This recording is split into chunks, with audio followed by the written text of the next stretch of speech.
You know, I only share this book because it's a 1% mindset book, which has got 4 decades of my life. But it's because we're about to talk about a subject that's very close to my heart. It's a word called leadership.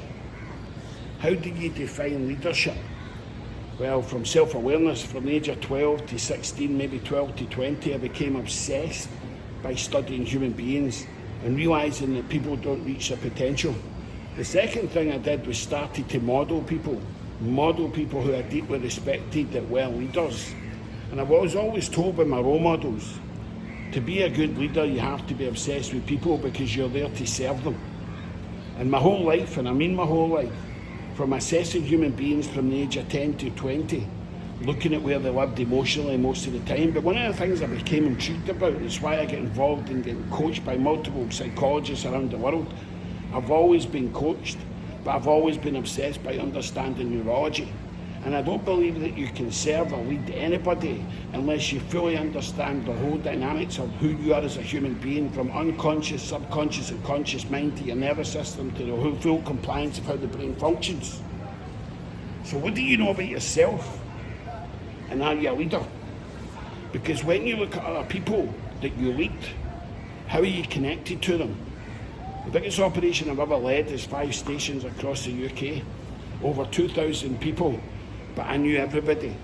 I knew all their family, and I also knew when I looked at a life wheel with them, I understood every aspect of where they were and what their goals were, even if it was only for 6 months in front of them. And every time we met and we had a conversation with anybody, it was about what are you doing to go from where you are to where you're going to get to.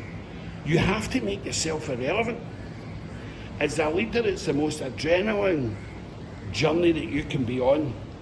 It's the one that you put your hand in your heart, and when you wake up in the morning that you become irrelevant, you do your rituals, you go into the business, and you're there to serve other human beings, to be fantastic human beings. So I'll leave you with that. How connected are you to your people? I'm in this hotel, the Address Hotel, the one across the water's the Palm. What do you think the conversation was for me, even when I'm staying in hotels? I'm going in and it's all about the people that I meet.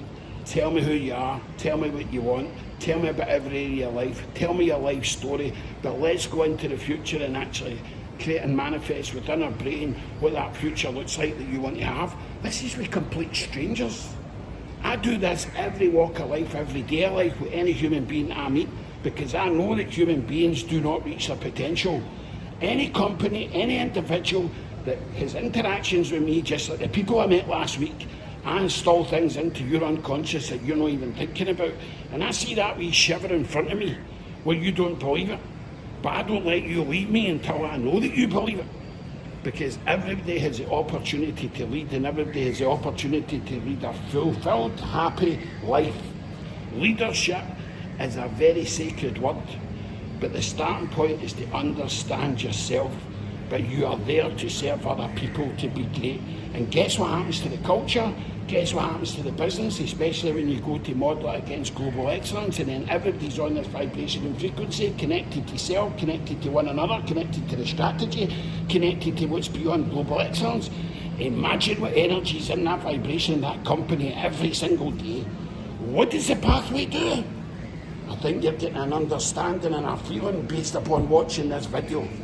Have a wonderful day.